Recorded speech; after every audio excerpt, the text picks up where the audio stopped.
respaldada por el derecho a través, por ejemplo, de una causa de justificación como la legítima defensa, ¿no?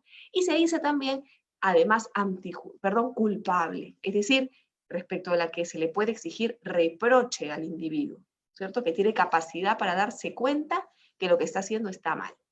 Este esquema nos hace ver que el centro hoy en día, uno de los aspectos que hoy en día vamos a evaluar, es el tema de la tipicidad.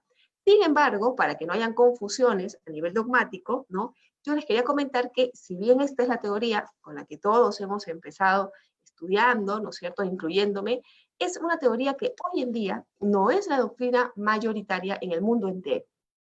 Realmente hoy en día nosotros podemos hablar de una teoría bipartita del delito que reúne a dos de estas categorías, que es la tipicidad y la antijuricidad, en una sola que es llamada tipo global de injusto o antijuricidad en sentido estricto. ¿Y qué significa esto? Bueno, que para las teorías bipartitas del delito, que unen estas dos categorías expuestas por los tripartitas en una sola, vamos a tener solo dos categorías, un tipo global y una culpabilidad que se mantiene igual. Y estos bipartitas, y ahí viene la parte interesante, no son tan distintos respecto del análisis de fondo que los tripartitas. ¿Por qué razón? Porque si bien esas teorías bipartitas juntan a la tipicidad y a la antijuricidad en uno solo, lo cierto también es que a su vez desglosan esta gran categoría en dos subpartes que finalmente terminan coincidiendo con lo que entendemos en las teorías tripartitas por tipicidad y antijuricidad. Y así nos hablan de un tipo positivo y de un tipo negativo. Tipo positivo que en el fondo va a coincidir, vamos a verlo acá más grande, con la tipicidad, y tipo negativo que va a coincidir con la antijuricidad. Pero entonces se dirán ustedes, pero ¿y para qué hacemos esta vaina de tripartita, bipartita? Esto es una confusión, ¿no es cierto? ¿Para qué la doctora nos enreda con estos problemas? Bueno, ¿por qué? Porque en verdad el mensaje normativo del que partían los tripartitas, hoy en día realmente no es un mensaje muy correcto, muy conforme con la realidad. Y eso hay que saberlo porque si ustedes van a leer un libro o van a incluso fuera al extranjero, siempre la doctrina mayoritaria por los especialistas en derecho penal va a ser las teorías bipartitas. El análisis a nivel del Poder Judicial se suele hacer en tres partes conforme con la teoría tripartita, pero esto en verdad no es hoy en día la corriente mayoritaria. Por ejemplo, Klaus Roxin es bipartita. Por ejemplo, Muñoz Conde es bipartita, Santiago Mir es bipartita, Zizek bipartita, ya no son tripartitas, ¿no? ¿Y cuál es el mensaje de la norma? ¿Por qué este tema? Bueno, porque según el mensaje de la norma, nosotros tenemos una, por así decirlo, en la teoría tripartita, una comunicación de esa norma primaria dirigida al ciudadano que supone indicar que matar siempre es malo. Entonces ellos dicen, es que matar siempre es malo. Todo el mundo dice, oye, pero ¿matar realmente es malo? ¿Eso es verdad? ¿Qué opinan ustedes? ¿Matar siempre será malo matar? Y claro, lo que dicen los bipartitas es, no, eso no es correcto. Matar en verdad no es ni malo ni bueno. Matar es malo solamente cuando no está justificado. Es decir, dicen los bipartitas, el mensaje que los tripartitas le dirigen al ciudadano de que matar siempre es malo, pero a veces te justifico, o sea, matar siempre es malo tipicidad, pero a veces te justifico, eso es lo que dice la antijuricidad, dicen los bipartitas, ese es un mensaje que no es del todo correcto. ¿Por qué? Porque realmente matar no es ni malo ni bueno. Matar es malo solamente cuando no está justificado. Y esta unión, matar cuando no está justificado, hace que se junten estas dos categorías en una sola y que el mensaje sea más coherente. Y prueba de eso, dicen los bipartitas, prueba de que matar no es ni bueno ni malo, sino simplemente una conducta neutra que se torna en mala cuando no está justificada y que obliga a que el análisis sea en un solo paquete, ¿no es cierto? Ese mensaje normativo en verdad es más conforme con la realidad. Así, por ejemplo, las personas que van a una guerra al final las premian por matar a más enemigos, ¿no es cierto? O por ejemplo en el delito de lesiones, cuando nosotros decimos, oye, lesionar siempre es malo, y la respuesta es no, lesionar es malo cuando no está justificado, ¿no? Entonces, por eso es que los bipartitas juntan esto. ¿Por qué les explico esto? Porque si bien en la práctica, finalmente, la tipicidad, o llamada también tipo positivo, es decir, todo lo que el tipo tiene que tener para que algo sea delito, todo lo que si la conducta cumple, se convierte en delito, versus el tipo negativo para los bipartitas, que es que todo lo que sí existe hace que la conducta deje de ser delito, como las causas de justificación, ¿cierto?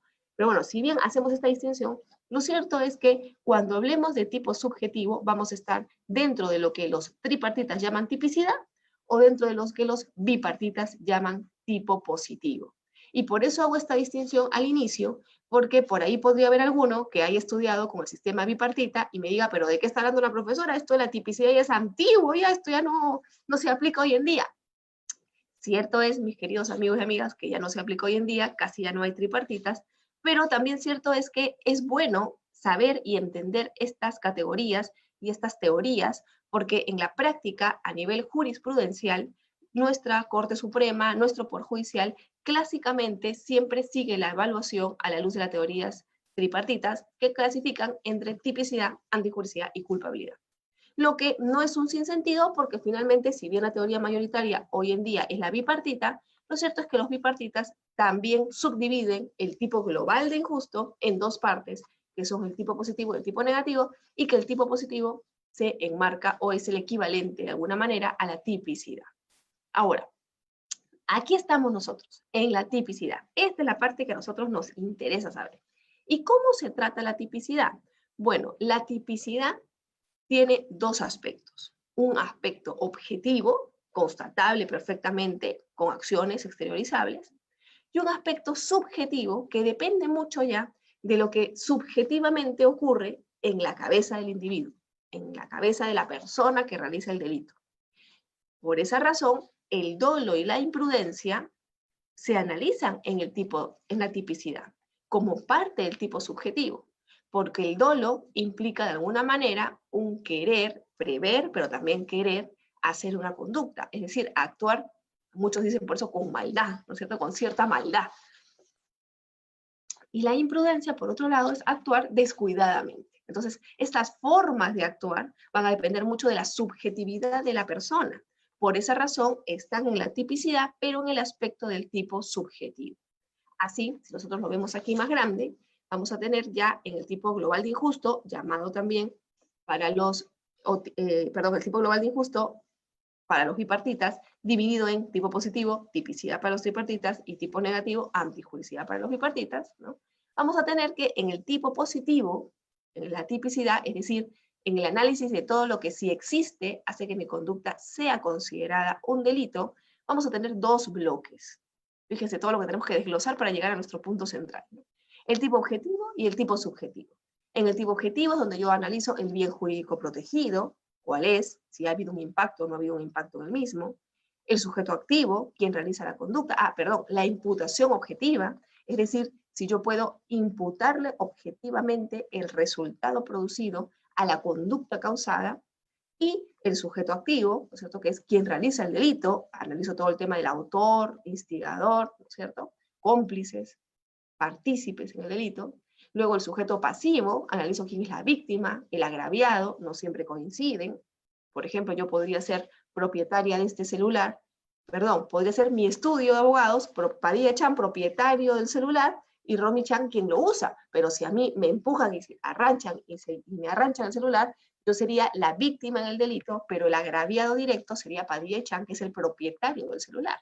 Sobre mí recayeron los golpes, pero el costo económico lo asume Padilla Chan. Sujeto pasivo, todo se analiza ahí. Y la conducta típica, que es los verbos rectores del delito, los elementos del tipo penal, por ejemplo, en la estafa, que existe un engaño, un error, una disposición patrimonial, un beneficio, un perjuicio para la víctima, los elementos de la conducta típica, todo eso es tipo objetivo. Y luego, cuando ya tengo todo eso, paso a la imputación subjetiva, al tipo subjetivo. Yo puedo atribuirle el resultado a esta conducta, a este sujeto, pero ahora voy a mirar a nivel subjetivo cómo le atribuyo, a título de qué le atribuyo esa conducta, ese resultado a esa persona, a título de dolo o a título de imprudencia. Y para esto, no solo voy a tener en cuenta esta imputación al tipo objetivo, esta imputación al tipo subjetivo y la eventual existencia de causas de justificación, sino también voy a observar que existen unos elementos que también son parte del tipo penal, de la tipicidad, ¿sí?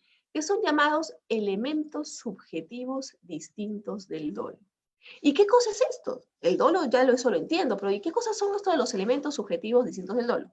Son elementos que también son subjetivos, dependen de la subjetividad del sujeto, de la voluntad del querer, de alguna manera que se desprende de lo que el sujeto busca, las intenciones del sujeto, ¿sí?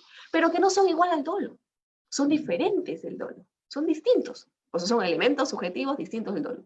Ejemplo rápidamente, que no se preocupen que lo vamos a ver hacia el final de esta exposición. Por ejemplo, matar a alguien con gran crueldad. Cuando yo mato a alguien, cometo un delito doloso, pero cuando lo mato con gran crueldad, haciéndolo sufrir innecesariamente, hay un elemento que también es subjetivo, hacerlo sufrir innecesariamente, pero es diferente del dolo, que también lo vamos a ver. Entonces, cuando hablamos de imputación al tipo subjetivo, hablamos en realidad, o de tipicidad subjetiva, hablamos del tipo subjetivo conformado por el dolo o la imprudencia y de algunos elementos subjetivos distintos del dolo que también se tienen que probar como parte del tipo penal para poder establecer que existe una conducta delictiva o no. Entonces, vamos a arrancar con eso. ¿Cuáles son los elementos del tipo subjetivo? Bueno, y aquí tenemos un cuadrito que nos puede ayudar muchísimo. Clásicamente, si nosotros sabemos que el dolo puede ser analizado desde diferentes teorías.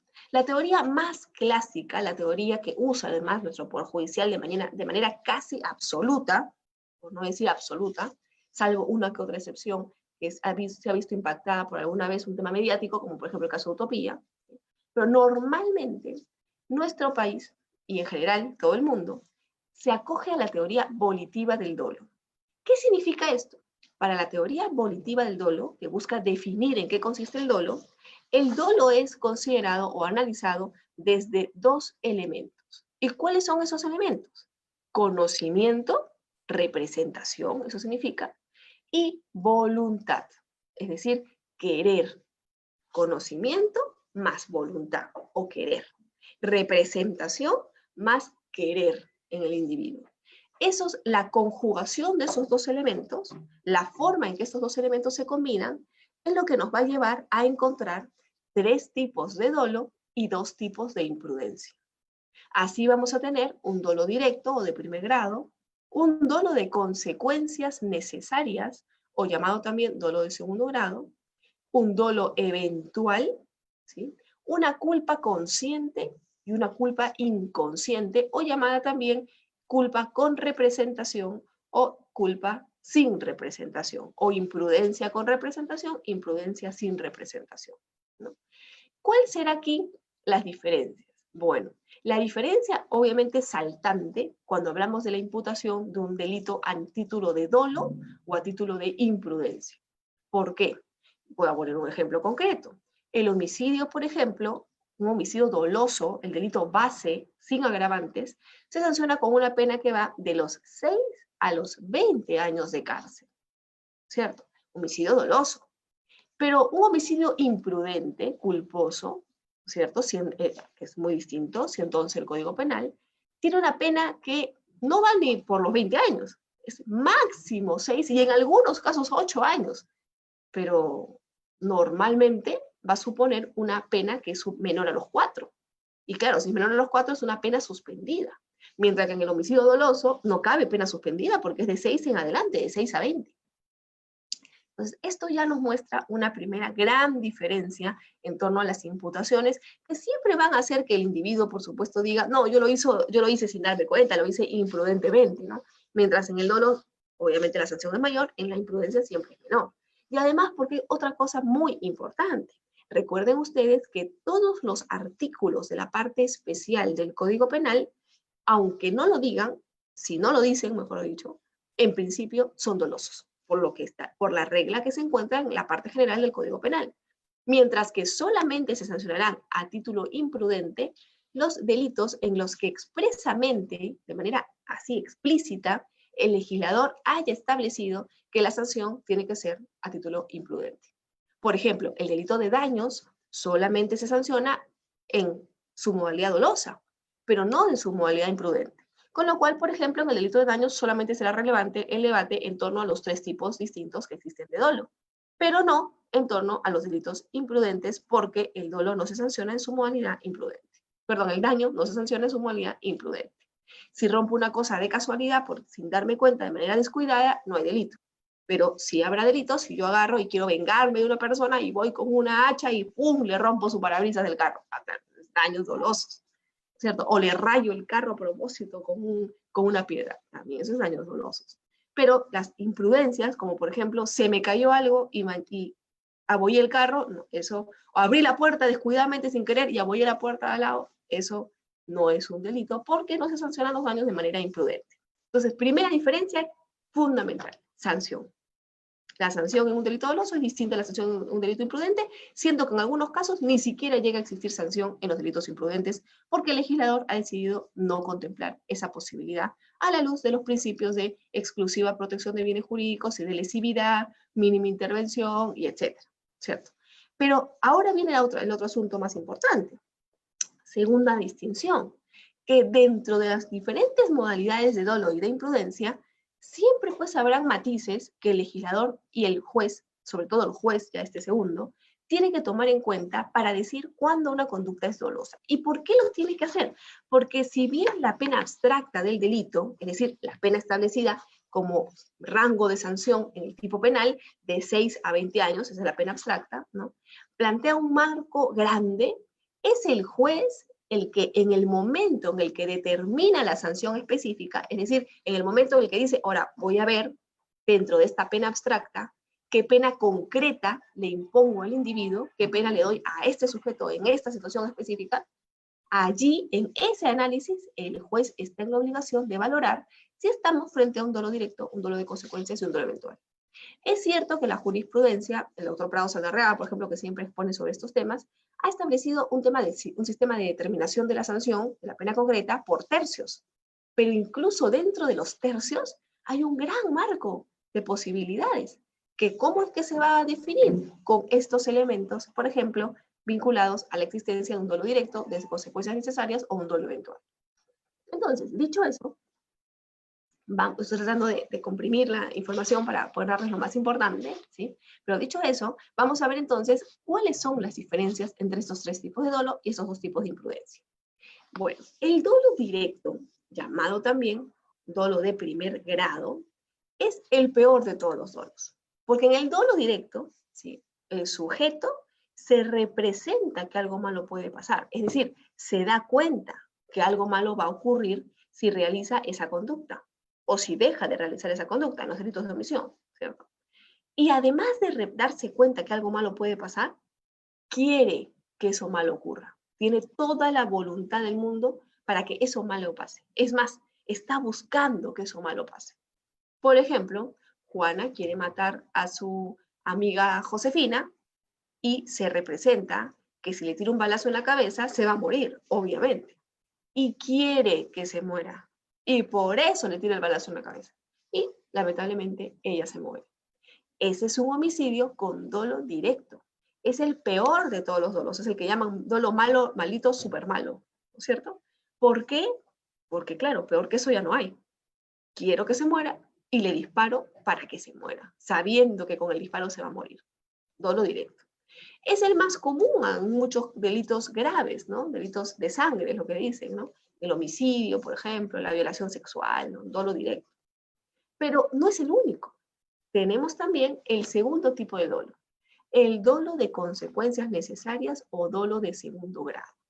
¿Qué es lo que ocurre aquí?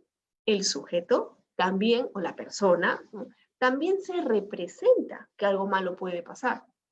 Y también lo quiere, pero ¿y entonces en qué se distingue del dolo directo?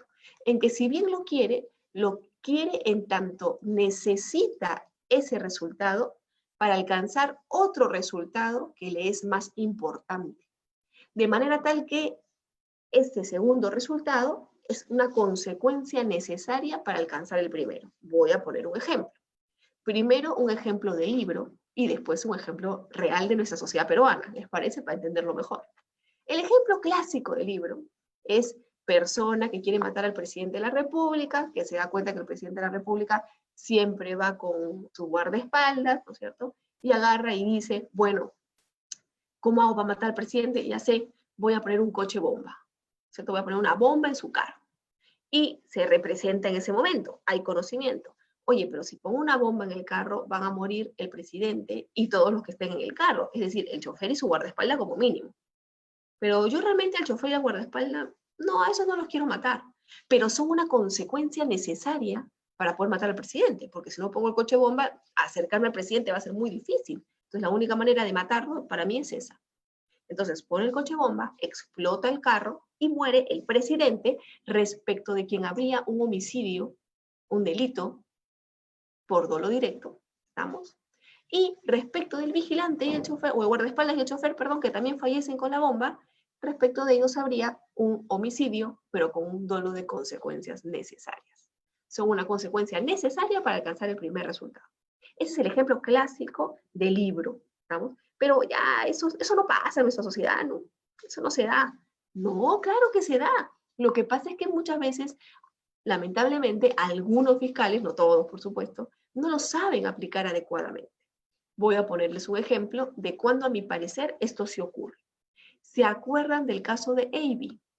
La señorita que lamentablemente le echaron gasolina dentro de un bus, ¿no es cierto?, de transporte público, y el sujeto le prendió fuego y al inicio no murió, pero ya luego con los días no pudo superar todas las operaciones que se le necesitaban hacer y falleció. ¿Se acuerdan? Bien.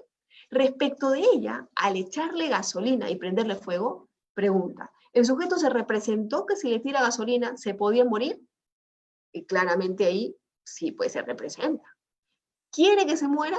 Él dice que no, pero caramba, si yo le echo gasolina a alguien, ¿qué voy a decir? Que no quiero que se muera, que solamente le quería hacer unos cuantos quemaditos, no se pasen, pues si le tiro gasolina a alguien y la prendo, obviamente quiero que se muera, ¿no? Entonces ahí, respecto de él, había un dolo directo. Pero ojito, habían varias personas cerca de Ivy. Habían otras personas que estaban en ese bus, en ese ómnibus de transporte público, que también se vieron lesionadas. Muchas lesionadas porque, claro, pregunta, si yo le tiro gasolina a una persona en un bus y luego le prendo fuego en un bus, ¿no me represento que las personas de alrededor también se pueden morir o se pueden quedar lesionadas? Claro que me lo represento. ¿Quiero que se mueran o quiero lesionarlas? No, a ellas no. Yo lo que quería era lesionar a Abby. Pero respecto de esas personas, respecto de esas lesiones, habría un dolo de segundo grado o de consecuencias necesarias.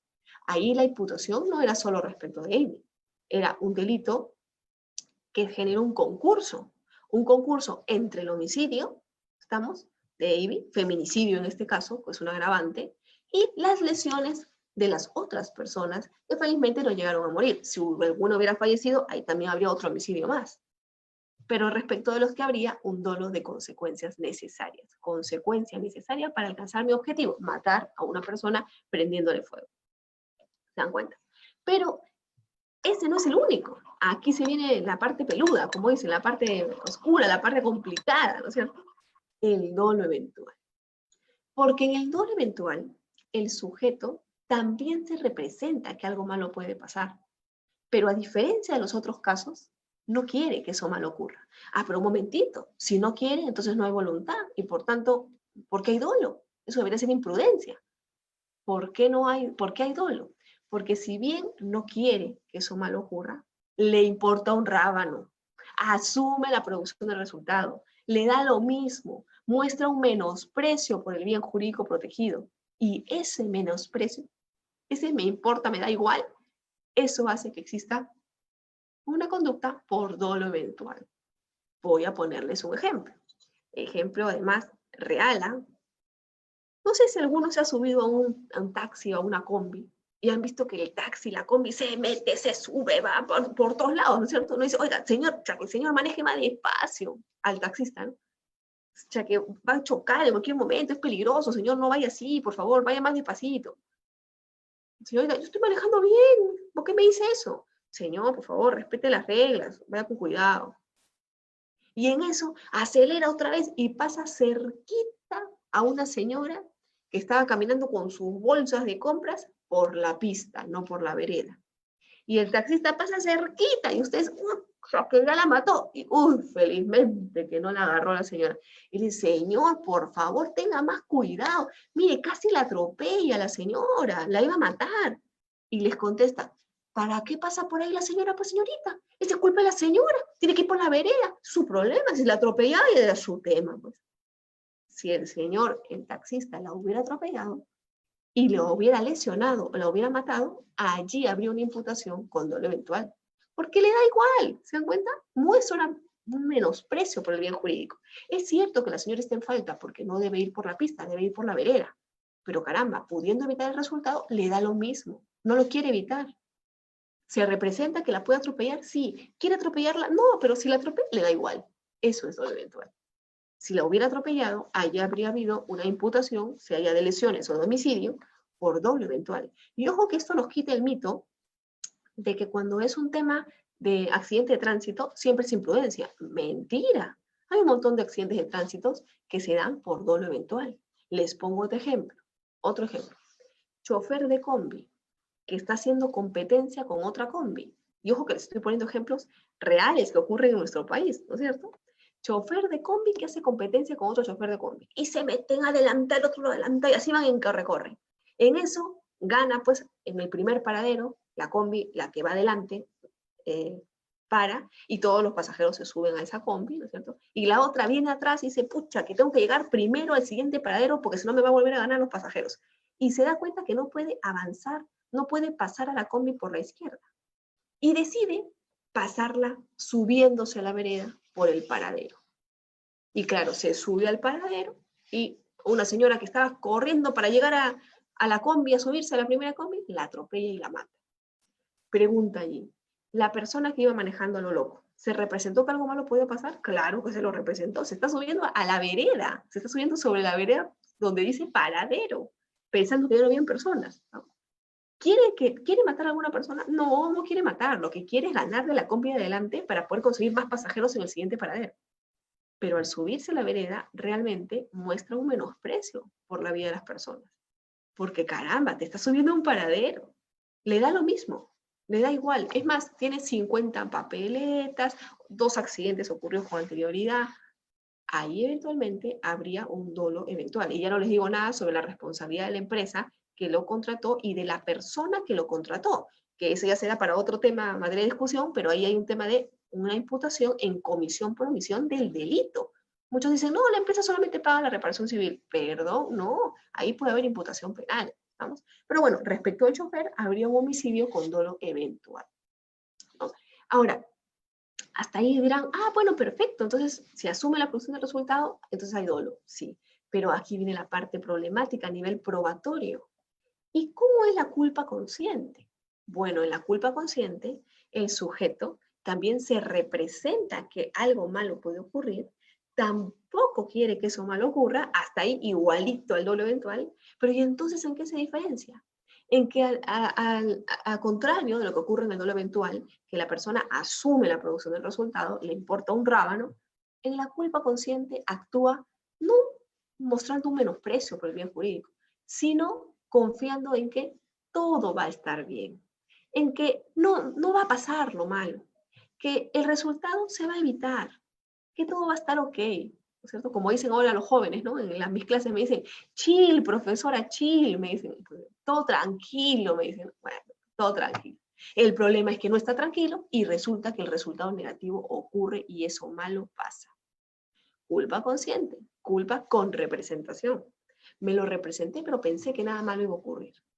Esa es la razón, amigos, amigas, por la que el seguro en los accidentes de tránsito, por ejemplo, las empresas aseguradoras te lo dicen clarito. Cuando tú tienes un accidente de tránsito, donde tú confiaste en que nada malo iba a pasar, pero lamentablemente ocurrió, el seguro paga la reparación. El seguro paga los arreglos, paga las indemnizaciones, paga todo. Pero cuando tú agarraste tu carro y dijiste, a esta fulana me la bajo, o a este fulano me lo bajo y la voy a atropellar y lo matas con un homicidio doloso, ¿estamos? A toda carrera, no, ahí el seguro no paga. Porque ahí el seguro te dice, oye, pues, un momentito, yo solamente asumo cuando hay un tema culposo, cuando hay un tema doloso, no. Por eso el lema de la compañía de seguros, una de ellas, su lema no es todo va a estar bien, ¿no es la cancioncita? Todo va a estar bien, pase lo que pase, todo va a estar bien. Porque claro, seguro lo que te está diciendo es, oye, tranquilo, chill, te dice, todo va a estar bien. Porque si tú confías en que nada malo va a pasar, sin quererlo, por supuesto, sin querer que pase, y pasa, no te preocupes, ahí está el seguro, ahí paga. Pero no paga cuando tú lo haces a propósito. Ah, no, ahí no paga. Está, porque ahí tú cometiste una acción dolosa. Por eso, cuando hay dolo eventual, el seguro no va a pagar, solamente va a pagar en los accidentes de tránsito imprudentes. Vamos, tú confías en que todo va a estar bien. El problema, pues, como ustedes se habrán dado cuenta, es que este tema de si el sujeto, la persona, asumió la producción de resultados, si mostró un menosprecio por el bien jurídico, o si confió en que todo iba a estar bien, que nada malo iba a pasar, el problema es que eso es en la cabeza del individuo. Eso, ¿cómo lo corroboro? ¿Cómo lo pruebo? Uf, eso es una chambaza para el fiscal. Ahora vamos a regresar a ese punto, no se preocupen. Pero antes de ir a ese punto que es el problemático en torno al tipo subjetivo, no quiero que se me escape la culpa inconsciente o la culpa sin representación. En la culpa inconsciente o culpa sin representación, o imprudencia sin representación, también le llaman algunos, aquí es el único caso en el que el sujeto no se representa que algo malo puede pasar. Pero ¿y por qué lo sanciono? Porque caramba, no se lo representa estando en la obligación de representarse. El sujeto no quiere que nada malo pase, ni siquiera se da cuenta que eso malo puede ocurrir, pero lo sanciono porque tenía que habérselo representado, pues. Por eso lo sanciono, porque era su obligación, era parte del deber mínimo de cuidado que tenía que tener, de la diligencia debida. Estamos. Por esa razón, por ejemplo, si un electricista, voy a poner un ejemplo también para entenderlo, imaginemos pues, ¿no? Que hay un electricista que tiene que darle mantenimiento a una máquina, ¿sí? Y dice, uy, o perdón, vamos a poner un ejemplo más sencillo. Se malogra, imaginemos que hay un partido de fútbol, Perú con Chile, ya que el clásico, ¿no es cierto? Perú con Chile. Entonces, bueno, pues hay un profesor que no le gusta el fútbol y dice, no, yo voy a hacer mi clase igual, yo no voy a cancelar mi clase, ¿no? Lo que pasaba antes, ¿no? Cuando había partido, todos le decíamos al profesor, profesor, por favor, esa clase no la dicte, usted la puede empezar antes, ¿no? Para poder mirar el partido. Bueno, así me piden a mí los estudiantes, ¿no? Profesora, no se malita, pues esa clase una horita más después, una horita antes, para poder mirar el partido. Bueno, ya. Pero imaginemos que hay un profesor que dice, no, yo no puedo, yo tengo que terminar mi clase a la hora que tengo que terminar, y lo siento mucho, pero ya pues empezarán a ver el partido ya empezado, ¿no? Porque ya yo tengo que empezar, justo agarrar mi clase en la primera hora del partido, piña, pues tienen que tener la clase. Pero en eso se alinean los astros y resulta que se malogra el proyector de la clase presencial, ¿no? Se malogra el proyector. Y claro, como se malogra el proyector, el profesor dice, uy, esto no funciona. Y se observa pues que en el tomacorriente parece que ha volado, ha habido un cable y ya lo que ha pasado, no se proyecta la diapositiva. Entonces llaman al técnico, dicen, señor, un favorcito, por favor, a ver, arregle esto para poder continuar con la clase. Y claro, los alumnos dicen, profesor, entonces, mientras se arregla, vamos a ir viendo el partido a la cafetería, pues. Bueno, ya vayan, y ahí cuando se arregle bien. Y viene el técnico y dice, sí, profesor, no, es que necesito que arregle pues el tomacorriente para poder continuar con la clase. Y el técnico contesta, profesora, pero ahorita están dando el partido, pues no lo puedo arreglar después. No, pues tengo que terminar mi clase. Bueno, pues ya que está jugando Perú con Chile. Pero no te preocupes, le dice, si hay gol, te llamamos. Además, tú vas a escuchar gol, ya vas corriendo, pues. Pucha madre, dice, bueno, pues. Entonces, apurado, el técnico electricista saca el tomacorriente, observa que hay un cortocircuito con los cables, los agarra, apurado, no baja la palanca, dice, no, ya hartos que no me lo voy a arreglar, ¿sí? Y en eso escucha ¡gol! Y sale corriendo a la cafetería a mirar el partido. ¡Ah, su cuevita! Echó un golcito, bien cuevita, ¿no? Es el gol con el que se abre el partido. Y bueno, pues ya regresa para seguir haciendo el trabajo. Y resulta que la señora de limpieza, que estaba aprovechando que no había nadie en el aula para limpiar antes y poder irse a su casa más temprano, había pisado el cable que dejó suelto el electricista y se electrocutó. Y se murió en el instante con una descarga eléctrica. ¿El electricista se representó que algo malo le podía pasar a alguien? No, no se representó. ¿Quería que la señora se muriera? No, no quería. ¿Pero y por qué se le sanciona? Porque caramba, pues, tenía que habérselo representado. Esa es su chamba. Tenía que haber tenido la diligencia mínima para que una cosa como esta no ocurra. Eso es culpa inconsciente. ¿Y qué pasa cuando el sujeto no se representa que algo malo puede pasar, pero tampoco tenía la obligación de representárselo? Eso no está en este cuadro, ¿eh? Porque eso no es delito, pues. Eso es caso fortuito. Eso no entra aquí, no pasa nada ahí. Ni Superman se lo hubiera podido representar. Ah, pues entonces no hay delito. ¿Te cuenta? Pero, ok, cuando se lo tenga que representar, o sea, cuando tenía la obligación, entonces ahí sí será culpa inconsciente, ¿no? No caso fortuito. Pero bueno, vamos a regresar, ya habiendo explicado todo esto del cuadro, a la polémica, a la parte de la diferencia entre el dolo eventual y la culpa consciente. Muchos dicen, como yo les decía, que el problema es probatorio. Y voy a poner un nuevo ejemplo para observar cómo es que este problema probatorio se exterioriza en la realidad. Imaginemos, pues, ¿no?, que tenemos a Mickey y a Minnie, la eterna pareja de Hollywood, ¿sí? Y Minnie dice, oye, ¿saben qué? Ratona, porque todas las mujeres somos bien buenas, esta es ratona, pues, ¿no? Agarra y dice, uy, ya no quiero estar con Mickey ya, porque Mickey, ya que este compadre gana un montón de plata ahí en Hollywood y hasta ahora ni siquiera, ni anillo me ha dado, ¿el anillo para cuándo? Dice, nunca me voy a casar, no, dice, mejor voy a probar suerte por otro lado, dice. Y además, mira, anda siempre con su carro viejo, anda siempre ahí viviendo ahí en casa ajena, no se compra casa, no, ya no, se acabó el amor, dice Miriam. Ratona, porque las mujeres todas somos bien buenas, ¿cierto? Entonces agarra y dice, bueno, lo dejo a Mickey. Voy a probar suerte con McPato, de repente con él me va mejor. Entonces Mickey dice, oye, pero ¿qué pasó? Después de cuántos años juntos, cuántas películas, cuántas emociones, dice Mickey, ¿qué pasó? Dice, no, dice, ¿qué ha pasado? Y le cuentan, ¿no? No, lo que pasa es que mira, compadre, dice que el anillo para cuándo, ya te dejó y se ha ido con McPato, que dice que él sí le va a comprar cosas. O sea que esta ratona era una interesada, dice Mickey. Ya, ahora va a ver, entonces, para vengarme, me voy a comprar una super camioneta Lexus, así último modelo, ¿sí? Y voy a ir a toda velocidad cuando ella salga de su centro de labores, que Minnie trabajaba en un colegio para niños, ¿sí? Y voy a ahí que me vea pasando a toda velocidad con mi camionetaza. Y cuando quiera volver conmigo, le voy a decir, no, ya se acabó el amor también, ya no voy a querer regresar con él. Y eso planifica Mickey. Entonces va con su camioneta nueva a la salida del colegio de Minnie, espera que Minnie salga y en eso la ve salir y dice, ahora es el momento, voy a acelerar para que me vea. Y en eso ve que salen un montón de niños corriendo de la puerta del colegio. Y dice, oye, pero ¿qué pasa si sale un niño corriendo y se mete a la pista? Y se representa, lo puedo atropellar. No quiere atropellarlo, ¿eh?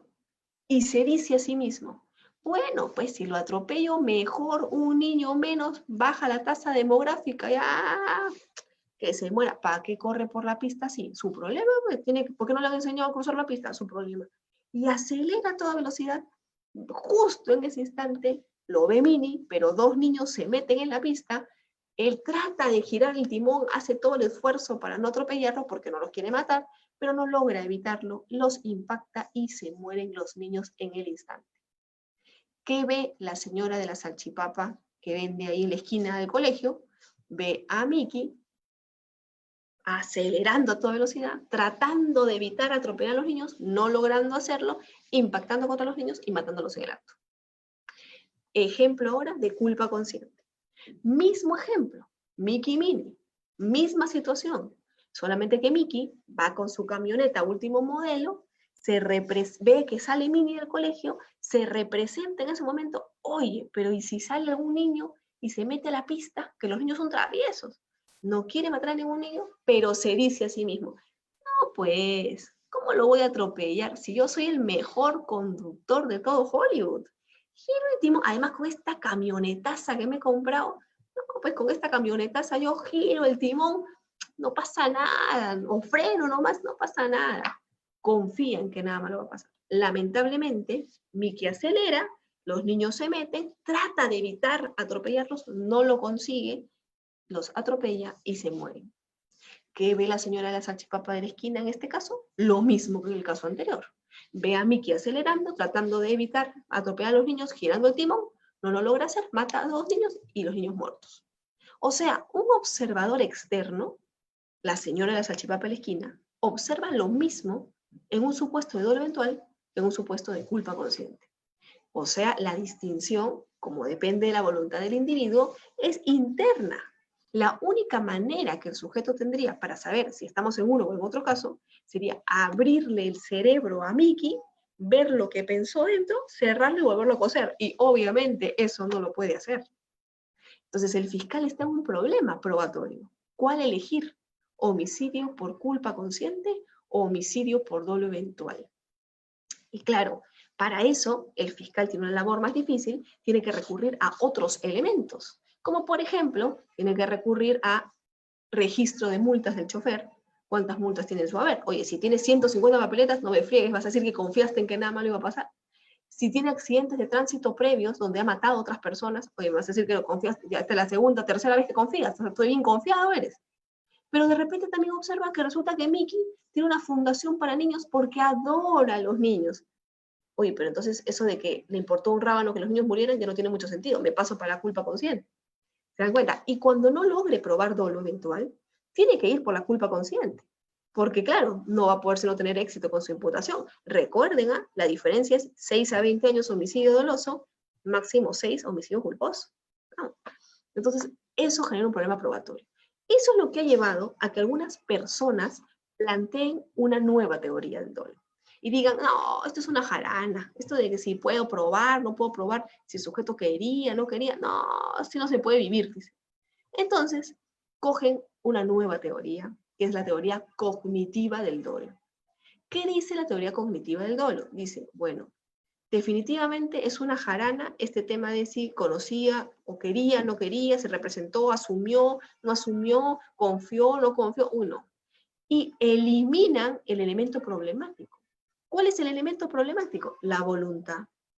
Y dice, bueno, mejor para evitar esto de si tengo que verificar si asumió el resultado, confió o no confió, elimino la voluntad y de ahora en adelante el dolo será solamente el conocimiento. De manera tal que cada vez que el sujeto se represente, conozca que algo malo puede pasar, habrá dolo.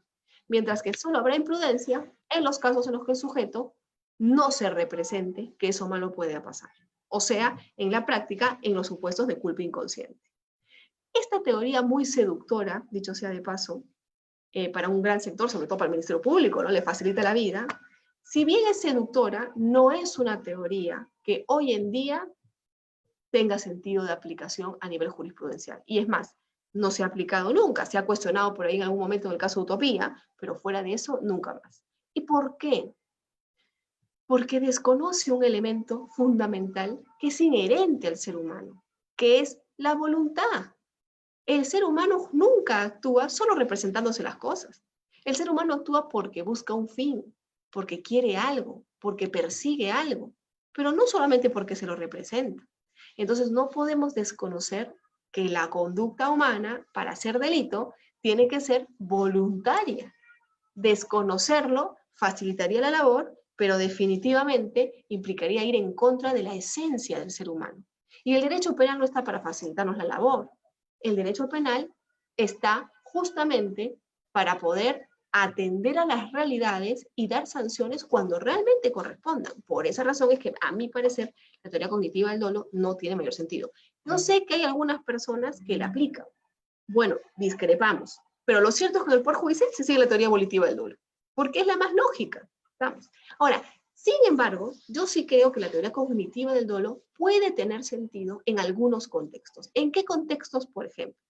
Por ejemplo, cuando hablamos de la responsabilidad de la persona jurídica, que hoy en día está vigente en nuestro país para delitos como colusión, delitos como corrupción de funcionarios, ¿no es cierto? Y otros más que están establecidos, lavado de activos, ¿no? Establecidos en la ley correspondiente. En esos casos, claro, no tendrá sentido analizar si la persona quería, la persona jurídica quería o no quería, porque la persona jurídica no quiere nada, es una entidad ficticia que no existe. Entonces, ahí analizaría a la luz de la teoría cognitiva. Pero en un contexto de personas humanas, no tiene lógica. O sea, a ver, no tiene lógica en el sentido de no me parece la más adecuada, ¿no? Pero bueno, está el debate planteado, está ahí la cosa abierta, ¿no? Y tenemos ahora una segunda parte en estos minutos que nos quedan de lo que les comentaba y vamos a ver al inicio. Los elementos subjetivos distintos del dolo. Yo les decía al inicio que nosotros vamos a tener un tipo subjetivo que está conformado por el dolo y la imprudencia, pero que además, en algunas ocasiones, el legislador ha querido restringir el ámbito de punición del tipo doloso, del delito doloso, y ha exigido en la descripción del tipo la configuración de un elemento subjetivo especial, un propósito especial que se va a exigir aparte del dolo, porque el delito es doloso, pero aparte del dolo se exige algo más. Y así vamos a distinguir entre los delitos de intención y los delitos de tendencia. En los delitos de intención existirá la presencia de un llamado elemento de tendencia interna trascendente, mientras que en los delitos de tendencia existirá la presencia de un llamado elemento de tendencia intensificada. Vamos a empezar por el último, que es el más cortito, los delitos de intención, de tendencia. En los delitos de tendencia intensificada, ¿sí? Aquí la voluntad del sujeto activo va a darle a la conducta típica un particular carácter de especial peligrosidad para el bien jurídico protegido. Por ejemplo, no va a bastar con matar. Mato con gran crueldad. Mato haciendo sufrir innecesariamente a la víctima. Mato con alevosía. Esos elementos, esas formas en las que yo ejecuto el homicidio doloso, que son elementos subjetivos, pero distintos del dolo, son lo que le dan especial peligrosidad al bien jurídico y que normalmente hacen que el delito contemple una agravante cuando se exijan estos elementos, ¿sí? Y serán los llamados delitos de tendencia. Pero esos son por un lado. Pero como les decía, tenemos también los delitos de intención. En los delitos de intención, lo que vamos a tener es dos grandes grupos.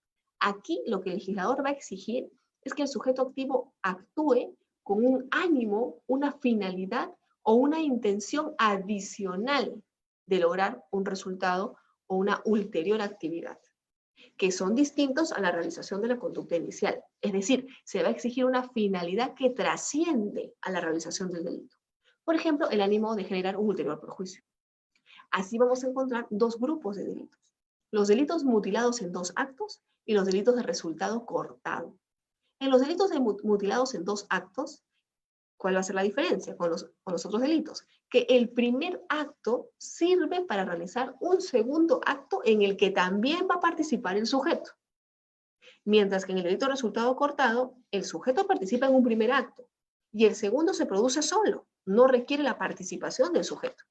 En cambio, en los delitos mutilados en dos actos, el segundo acto sí requiere la participación del sujeto. Por esa razón, en los delitos mutilados en dos actos, la configuración del delito se da con el primer acto. Estamos, eso sí, pero siempre verificando la finalidad orientada al segundo acto. Un ejemplo es la posesión de drogas para traficar con ellas. O, por ejemplo, mato para facilitar o ocultar otro delito. Yo mato, pero no para conseguir ocultar otro delito. O sea, en una segunda acción en la que también voy a participar, en el ocultamiento. ¿Vamos? Mientras que en el delito de resultado cortado, por ejemplo, es el famoso delito de rebelión, ¿no? Que ha estado de moda, ¿no es cierto? Se alza en armas para variar la forma de gobierno. Entonces, ¿qué pasaba? Que se olvidaban, ¿no es cierto?, de la parte de alzar en armas, ¿no? Cuando hablaban de Vizcarra, pero bueno, es lo mismo para efectos de lo que queremos explicar. Pero ahí dice el delito, el que se alza en armas, ¿para qué? Para variar la forma de gobierno. Ahora, ¿yo tengo que participar en la variación de la forma de gobierno? No. Basta con que me alcen armas, pero para eso. Entonces, ese para es un elemento subjetivo, el para qué lo hago, pero que es distinto del dolo y que convierte a este tipo penal en un delito de resultado cortado dentro o parte de un delito de intención llamado también que contempla un elemento de tendencia interna trascendente. Pero vamos a ver aquí los ejemplos. Vamos a ver aquí para ver si hemos entendido o no hemos entendido este concepto. Fíjense, el delito de lavado de activos, ¿qué dice? Vamos a ver. Artículo 1, actos de conversión y transferencia.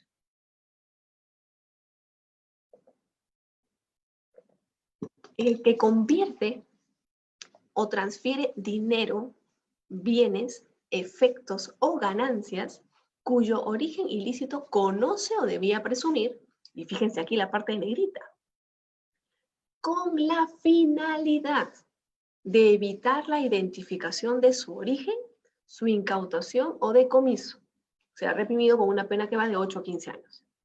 En este delito, a ver, fíjense ustedes, este elemento que está con negrita, con la finalidad de evitar la identificación de su origen, su incautación o decomiso, haría que este tenga un delito, contemple un elemento de qué tipo. Estaríamos hablando de un delito de intención o de un delito de tendencia. ¿Qué opinan? ¿Qué dicen por ahí?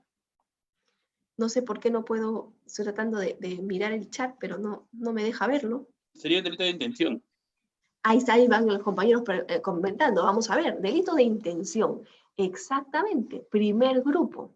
Y veamos, ¿será un delito de intención mutilado en 2 actos o de resultado cortado? ¿Qué opinan por ahí? Mutilado en 2 actos.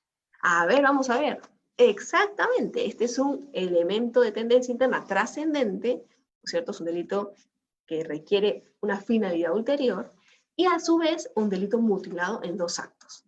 ¿Por qué? Porque, ojo, que esta lógica del legislador implica que solamente habrá lavado de activos cuando yo realice la conducta, pero con esa finalidad. Si mi finalidad era otra, no hay delito. Pero ¿cómo no? Si igualito, pero no hay, esa finalidad no se presenta, no hay delito. Porque esa es parte del tipo penal. Por eso el fiscal tiene que acreditar el elemento subjetivo distinto del dolo. El elemento subjetivo distinto del dolo no se presume. No es que, pero se deduce de la conducta realizada por el sujeto. No, perdón, se prueba. Se tiene que acreditar por parte del Ministerio Público. Y a veces ese es un error que cometen muchos fiscales. Presumen que de la conducta automáticamente se deriva y dicen, por ejemplo, oye, es que del acto de convertir o transferir dinero, ya automáticamente pues se presume, se deriva la finalidad de evitar la identificación de su origen. No, perdón, eso lo tengo que probar. ¿Y por qué? Porque así lo ha dicho el legislador. Porque ese es un elemento subjetivo distinto del dolo que es parte del tipo penal, es parte de la tipicidad, parte para los tripartitas, ¿no es cierto? Y para los bipartitas, parte del tipo positivo. Entonces no lo puedo dejar de lado, lo tengo que probar. Y además, en el delito de lavado de activos, esta lógica se aplica sobre los actos que el autor realiza sobre los activos, ¿no es cierto? Que son actos orientados a evitar la identificación. Pero ojito, no respecto a la procedencia ilícita de los bienes. Eso no tiene nada que ver. Tampoco lo exige el tipo penal. Pero lo que sí exige es que se haga respecto de actos orientados a evitar la identificación. Pero vamos con otro ejemplo. Aquí ya no hay negrita. Fíjense ustedes, a ver, el 296 del Código Penal dice, el que promueve, favorece o facilita el consumo ilegal de drogas tóxicas, estupefacientes o sustancias psicotrópicas mediante actos de fabricación o tráfico, será reprimido con una pena, ¿no?, que va de 8 a 15 años y con 180 a 365 días multa e inhabilitación. Y dice el segundo párrafo, el que posea drogas tóxicas, estupefacientes o sustancias psicotrópicas para su tráfico ilícito será reprimido con pena privativa de libertad no menor de 6 ni mayor de 12 años. Pregunta, ¿en este tipo penal existe un elemento subjetivo distinto del dolo o no hay ninguno? ¿Qué opinan? ¿Habrá? ¿No habrá? Sí habría. En el sentido del primero, sería en 2 momentos, el primero, y en el último solo el segundo, ¿no? Exactamente, mi querido Frank, así es. Aquí vamos a encontrar, porque fíjense, cuando lo dice en el segundo párrafo claramente, el que posee drogas tóxicas o estupefacientes o sustancias psicotrópicas para su tráfico ilícito. ¿Qué pasa si yo poseo para mi consumo? No, es que no hay delito, pues. No hay 296. No, pero ¿cómo no? ¿Y qué pasa si la persona tiene 1 kilo de cocaína? ¿Eso cómo va a ser para su consumo? Perdón, pero yo tengo que probar que es para su tráfico. Porque no es al revés, ¿se dan cuenta? No se presume por la cantidad automáticamente que la persona estaba buscando traficar. El fiscal tiene que demostrar con otros elementos que había un tema de tráfico. Por ejemplo, estaba envuelto en paquetitos listos para la venta. Oye, si es consumido para mí, ¿para qué lo voy a dividir? ¿No es cierto? Estaba listo con un papelito que decía ahí, con una bolsa con dinero, donde ahí parece que vendían y iban poniendo la plata. Es que hemos averiguado también que hay otra persona que dice que este sujeto le vendió. Ya, pero yo tengo que probar que es para el tráfico. Eso hace que incluso algunos planteen que el artículo 299, que plantea el tema de la posesión no sancionada penalmente, ¿no es cierto?, la posesión no punible, a veces genere confusión. ¿Por qué? Porque el 299 dice, por las cantidades, presume que es para el consumo. Pero ojo, esto no tiene mucho que ver con las cantidades, tiene que ver con los elementos que puedan acreditar si el sujeto lo tenía para su consumo o para el tráfico. Por esa razón, ¿qué pasa si yo me dedico a vender quetes y es el último quete que me queda que se lo estoy vendiendo a un sujeto? Y la policía me atrapa en ese momento. Entonces yo diré, no, pero fíjate, por la cantidad se tiene que presumir que esto no era para el tráfico, pero se lo estabas vendiendo, pero es una cantidad pequeñita que yo la poseía. No, ¿qué importa si se le está vendiendo? ¿Se dan cuenta? No se aplica el 299 ahí. Entonces, a veces el 299 genera estas confusiones, porque siempre tiene que existir una prueba de que la posesión giraba en torno al tráfico ilícito de drogas. ¿Por qué? Porque ese es un elemento subjetivo distinto del dolo, que además contempla o hace que este delito sea un delito mutilado en dos actos, y que contemple un elemento de tendencia interna trascendente que justamente sería ese. Y recordemos que sobre todos los elementos del tipo penal se tiene que probar el hecho. ¿Estamos? Pero bueno, hasta ahí quedo yo con el tema. Sé que está planteada la conferencia para solamente 1 hora, pero si los organizadores lo permiten y de repente hay alguna pregunta que me quieran hacer llegar, yo quedo dispuesta a poder responderla.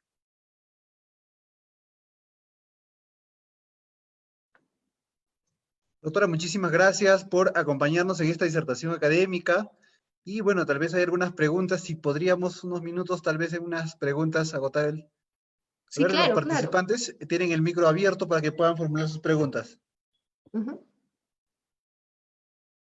O ahí creo que hay una manito levantada de la doctora Yeri. Yeri Mendoza está con la mano levantada. Adelante, Yeri. Yeri, parece que es Jonathan. Jonathan. Ya. Tiene la mano levantada. Adelante, Jonathan, si vas a formular una pregunta o algunos participantes. Sí, si quieren pueden levantar la manito. O ha estado todo claro de repente. Ya hace hambre, un día sábado.